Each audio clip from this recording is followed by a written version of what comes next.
अब अपन गुरुजी के साथ एगो जबरदस्त वीडियो देखे वाला बनी।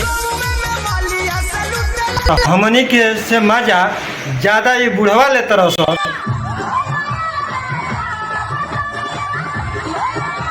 का हाल बा भाई लोग, नमस्कार प्रणाम गोड़ लागतनी। अब अपन गुरुजी के साथ एगो जबरदस्त वीडियो देखे वाला बानी। तो आई जा हमू गर्मा गर्म वीडियो सावन का शुरुआत होके से पहले ही लेके आइल बनी।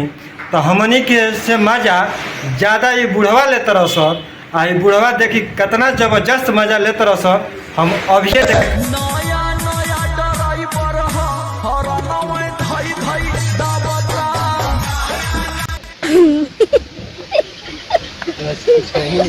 देख लेनी गुरुजी।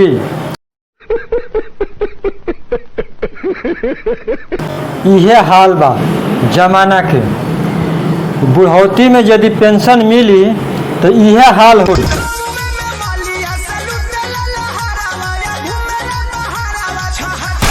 अभी है जौन हो ताटे है देखा दादा के एकदम उम्र खत्म बा, एकदम टिकटी पर जाए वाला बना, एकदम शमशान घाट पर जाए वाला बना।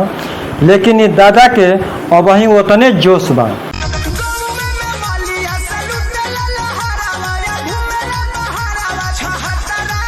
लोग खाली बदनाम कैले बा है युवा पीढ़ी के, लेकिन है युवा पीढ़ी से ज़्यादा खतरनाक लोग ये लोग काम करत हो जाएगा और तुम्हारा हाथ पैर टूट जाएगा।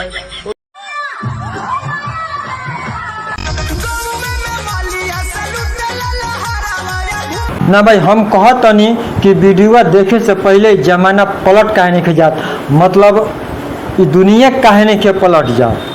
ये बड़ी अच्छी बात कही आप।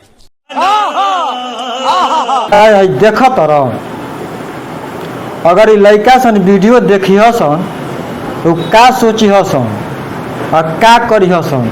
हम भर सकी नहीं कहत कि सरवा जौन अजुए का पैदा होता कि तौन मोबाइल वाला ट्रिक कैसे समझ जाता है। अतने ना है अगला वाला वीडियो में देखा भाई।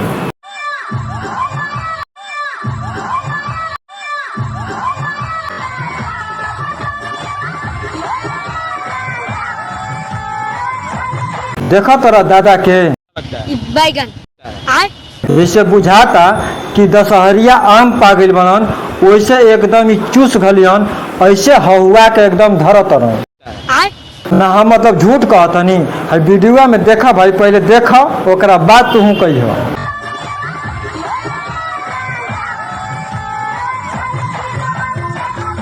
और अगला वीडियो लगाओ भाई।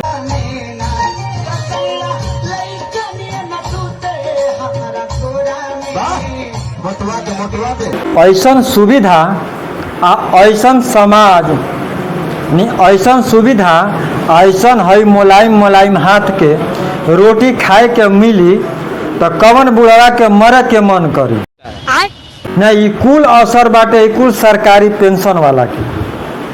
भैया यदि पेंशन ना मिली तो ये व्यवस्थाओं ना मिली।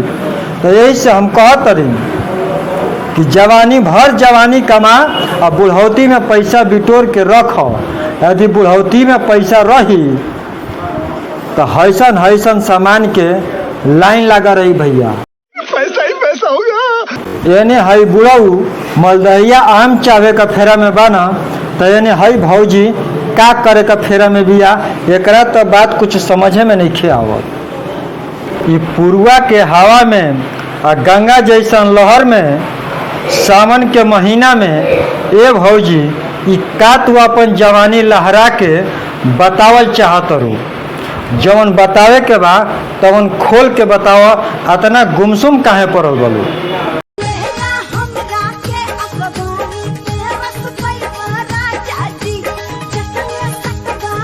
नहीं तो तोहार जवानी ऐसे ही लहरात रहल तो कहियो यूट्यूब और फेसबुक पर बिजली तू जरूर गिरा देबू।